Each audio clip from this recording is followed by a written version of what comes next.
അതുകൊണ്ടാണ് എല്ലാവരുടെയും പേര് പറയാത്തത്. സംശയിക്കാൻ വേണ്ടിയാണ്. ഇതിന് കാരണമായ നമ്മുടെ പ്രിയപ്പെട്ട സിസ്റ്റർ എംബലിനി, പ്രിയമുള്ള സഹോദരങ്ങളെ, ഈ ക്രൈസ്തവ സമൂഹത്തിൽ നിങ്ങൾ അറിയുന്ന രീതിയിൽ ഉയർപ്പ് പെരുന്നാളിന്റെ ദിവസങ്ങളാണ്. ഉയർപ്പ് പെരുന്നാളിന്റെ ദിവസങ്ങളിൽ സഹനങ്ങളുടെ അപ്പുറത്തേക്ക് ജീവിക്കുന്ന ക്രിസ്തുവിനെ നമ്മൾ അനുസരിക്കുകയും അനുഭവിക്കുകയും ചെയ്യുന്നൊരു സമയം. ആ ഒരു സമയത്താണ് ഇവിടെ നമ്മുടെ കൂട്ടസംഘത്തിൽ ഒരുമിച്ച് വന്നുകൊണ്ട് ആഘോഷിക്കുന്നത്. തീർച്ചയായിട്ടും വരികയുടെ ഉയർപ്പിൻ്റെ അനുഭവമാണ് നമുക്ക് പ്രധാനമായിട്ടുള്ള. തീർച്ചയായിട്ടും സന്തോഷത്തോട് നന്ദി പറഞ്ഞുകൊണ്ട് നമ്മൾ അദ്ദേഹത്തിൻ്റെ ഇടപെടൽ നന്ദി പറഞ്ഞുകൊണ്ട് നമ്മൾ ഒരുമിച്ചായിരിക്കുകയാണ്. ഞാനിവിടെ 4 വാക്കുകൾ അങ്ങ് പറഞ്ഞ കാര്യങ്ങൾ അങ്ങ് ഒതുക്കാമെന്ന് നോക്കുകയാണ്. ആ 4 വാക്കുകൾ പരസ്പരം ബന്ധപ്പെട്ട 4 വാക്കുകളാണ്. ഒന്ന് സഹനം, രണ്ടാമത്തത് സാധ്യത, 3 സമർപ്പണം, 4 സാക്ഷാത്കാരം. എല്ലാം സഹായമാണ് നമ്മൾ ഓർത്തിരിക്കാനായിട്ട് പോകുന്നത്. സഹനം എന്നതാണ് ആദ്യം എടുക്കുന്ന വാക്ക്. അത് മറ്റൊന്നുമല്ല, അതായത് സഭയെന്ന് പറയുന്ന സംവിധാനം എവിടെ സഹനമുണ്ടെങ്കിൽ അവിടെ അതിൻ്റെ സാന്നിധ്യമുണ്ടാകും. അത് സഭയുടെ ദൗത്യമാണ്. സഭയുടേതായിട്ടുള്ള ഏറ്റവും വലിയ കൗൺസിൽ എന്ന് പറയാവുന്നത് രണ്ടാമത്തെ കൗൺസിൽ.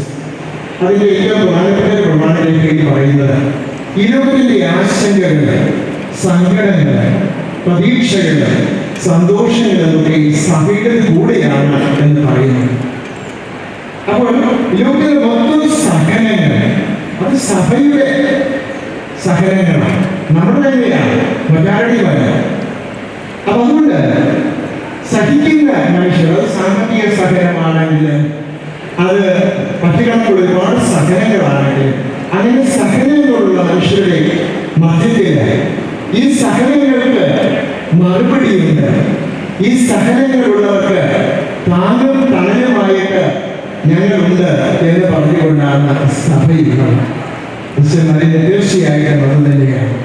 പലവിധത്തിലെ ക്ലേശങ്ങളും സഹനങ്ങളുമുള്ള അവരെ ചേർത്ത് പിടിച്ച ആ സഹനങ്ങളിൽ സമാധാനമായി സാന്ത്വനമായിട്ട് കടന്നു വന്ന ഫാത്തിമ സോഷ്യൽ സെന്ററിന്റെ ഈ കാലികമായിട്ടുള്ള തനതായ ശക്തമായ സ്നേഹപുഷ്പമായിട്ടുള്ള കാലികമായ ആവിഷ്കാരത്തിന് യഥാർത്ഥ കാരണമായ സിസ്റ്റർ മാരിനി ഇവിടെ സഹനങ്ങളുടെ മധ്യേ ഒരു വലിയ സന്ദേശമായിട്ട് ഇവിടെ കടന്നു വന്നു.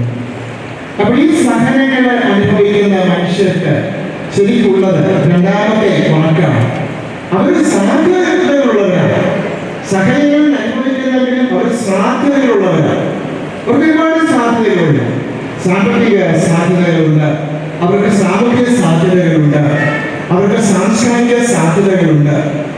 അപ്പോൾ ഈ സാധ്യതകളെ കണ്ടെത്താൻ സഹനങ്ങളുള്ളവരാണെങ്കിലും അവരുടെ തന്നെ മാനവിക അതിനപ്പുറമുള്ള അതിമാനവികമായ സാധ്യതകളെ തിരിച്ചറിയുവാനും കണ്ടെത്തുവാനും ഒക്കെ ഉള്ള സംവിധാനമായിട്ടാണ് ഫാത്തിമ സൊസൈറ്റി മാറിയിട്ടുള്ളത്.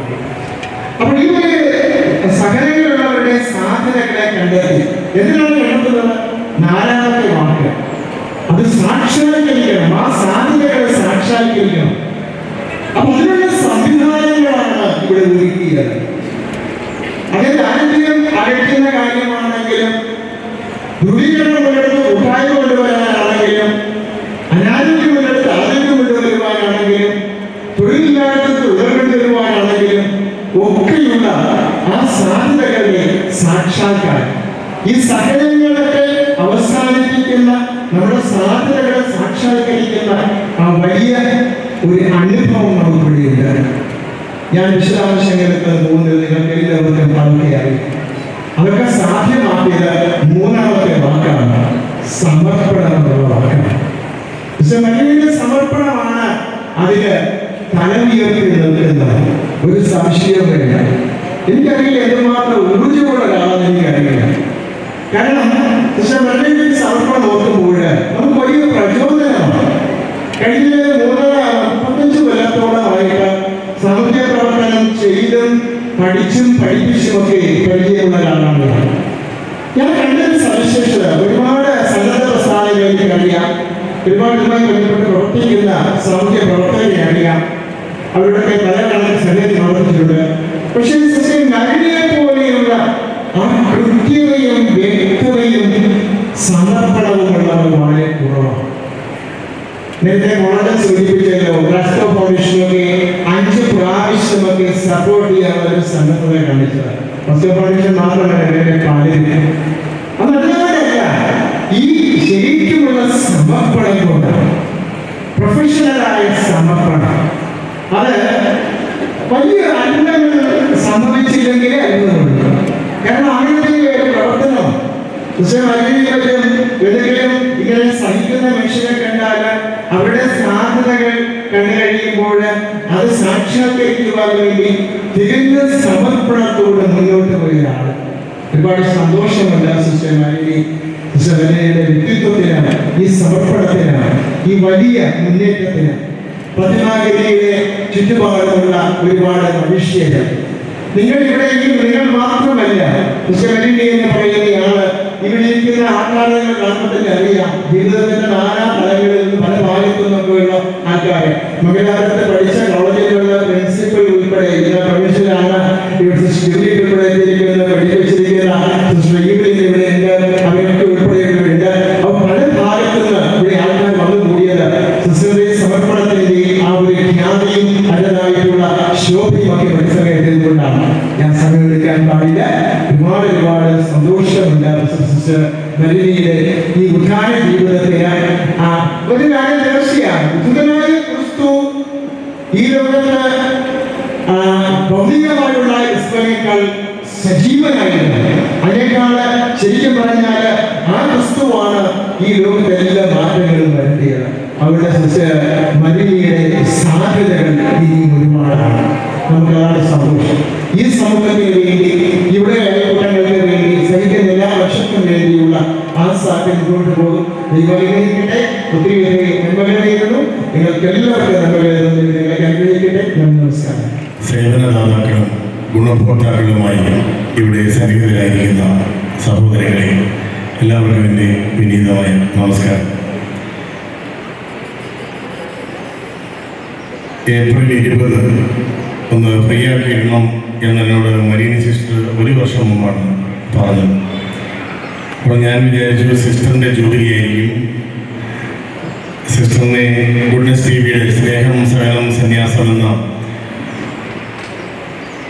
സമർപ്പണ ജീവിത വിവരണ രീതിയിൽ അപ്പസ്തോലിക കാർമൽ സന്യാസിനി സമൂഹത്തിൽ നിന്ന് തിരഞ്ഞെടുത്ത് തന്നപ്പോൾ ഇൻ്റർവ്യൂ ചെയ്തു എന്നൊരു പരിചയമാണ് വ്യക്തിപരമായിട്ടുണ്ടായിരുന്നത്. പിന്നീട് സിസ്റ്ററിൻ്റെ പ്രവർത്തനങ്ങളെ അടുത്ത് അറിയുകയും സിസ്റ്റർ ചെയ്യുന്ന കർമ്മങ്ങൾ ആദരവോടെ മനസ്സിലാക്കുകയും ചെയ്തപ്പോൾ എനിക്ക് വലിയ ആദരവും സ്നേഹവും ബഹുമാനവും തോന്നിയ ഒരു വ്യക്തിത്വമാണ് സിസ്റ്റർ മരിയനി. ഇന്നിവിടെ വന്നപ്പോൾ സിസ്റ്റർ മരിയനിയുടെ ഇതുവരെയുള്ള ജീവിതത്തിൻ്റെ ഒരു ആഘോഷമായിട്ടാണ്, ഒരു സന്യാസ ജീവിതത്തിൻ്റെ ആഘോഷമായിട്ടാണ് ഞാൻ ഇന്നത്തെ ഈ ഒരു സമ്മേളനത്തെ കാണുന്നത്. അവിടെ എളിയവനായി എന്നെ ഇങ്ങനെ പൊന്നാടിയൊക്കെ തന്ന് ആദരിച്ചതിൻ്റെ ഒരു സാങ്കത്യം എനിക്കിപ്പോഴും മനസ്സിലായിട്ടില്ല. ഞാൻ കോട്ടയത്ത് ദീപിക പത്രവുമായി ബന്ധപ്പെട്ട് പ്രവർത്തിക്കുന്ന വ്യക്തിയാണ്. മൂവാറ്റുപുഴയിലൊക്കെ പ്രവർത്തിക്കുന്നു. പിന്നെ ആരും പ്രവർത്തിക്കാനില്ലാത്ത ചില സംഘടനകളിൽ ഞാൻ പ്രവർത്തിക്കുന്നു. ഭിന്നശേഷിയുള്ള മക്കൾക്ക് വേണ്ടിയും ഒക്കെ പ്രവർത്തിക്കുന്നു മാത്രമേ ഉള്ളൂ. ഇവിടെ ഒരു വലിയ ഈ ഒരു വേദിയിൽ എളിയവനായി എനിക്ക് എൻ്റെ പൗരോഹിത്യത്തെ, കത്തോലിക്ക സഭയുടെ പൗരോഹിത്യത്തെ ആദരിച്ചതിന് ഈ ഒരു സദസ്സിനോടും അതിന് നേതൃത്വം നൽകിയ അപ്പസ്തോലിക കാർമൽ സന്യാസിനി സമൂഹത്തോടും അതിനെ ആദരവോടെ സാന്നിധ്യം കൊണ്ട് പിന്തുണച്ച ഈ ഒരു സമൂഹത്തോടുമുള്ള എൻ്റെ കടപ്പാട് ഞാൻ സ്നേഹപൂർവ്വം അറിയിക്കുകയാണ്. കത്തോലിക്ക സഭയിൽ സന്യാസിനി സമൂഹങ്ങൾ 17 നൂറ്റാണ്ടുകളായി സേവനമർപ്പിച്ചു തുടങ്ങിയിട്ടുണ്ട്. കേരളത്തിൽ മലബാർ പ്രദേശത്ത് ആദ്യമായി ഒരു പെൺ കൊച്ചുപള്ളിക്കൂടം ആരംഭിക്കുവാൻ ദൈവം തിരഞ്ഞെടുത്തത് ഈ അപ്പസ്തോലിക് കാർമൽ എന്ന സന്യാസിനി സമൂഹത്തെയാണ്. ഈ സമൂഹത്തിന്റെ ആദ്യത്തെ വിദ്യാലയമായ Saint Joseph Anglo Indian higher secondary school Kozhikode അതിന്റെ 150-ാം വാർഷികം ആഘോഷിച്ചപ്പോൾ ആ വേദിയിൽ ഇരിക്കുവാൻ എനിക്ക് ഒരു ഇടം തന്നിരുന്നു.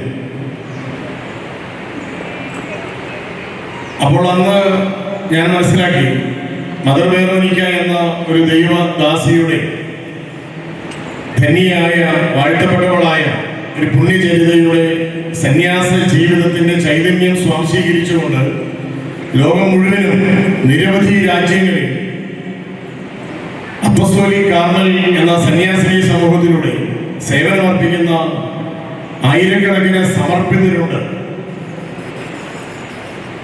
അവരുടെ സേവനങ്ങൾക്ക് ക്രിസ്തുവിന്റെ മുഖത്തോട് വളരെയേറെ സാമ്യമുണ്ട്. ഇവിടെ ഇരിക്കുന്ന എല്ലാവർക്കും അറിയില്ല, ഈ വെറോനിക്ക എന്ന പേര് ബൈബിളിൽ ഏറ്റവും പ്രകീർത്തിതമായി പ്രത്യക്ഷപ്പെടുന്നത് ക്രിസ്തുനാഥന്റെ കുരിശിന്റെ വഴിയിലാണ്.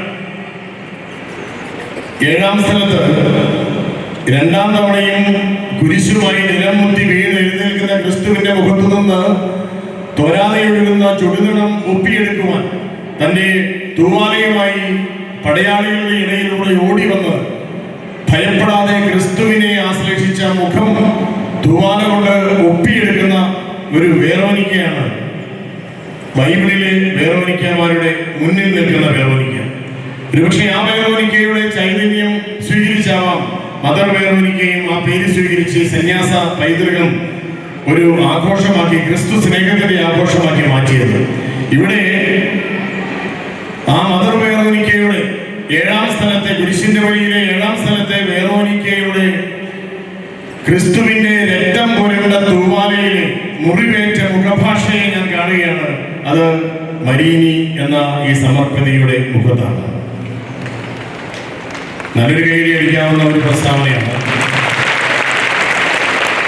ഞാൻ പറഞ്ഞതിന്റെ ആത്മീയമായ ഒരു പൊരുൾ എന്റെ പ്രിയപ്പെട്ടവർക്ക് മനസ്സിലാക്കാൻ കഴിയും, ഏത് മതസ്ഥരായ സഹോദരങ്ങളാണെങ്കിലും എന്ന് ഞാൻ വിശ്വസിക്കുകയാണ്.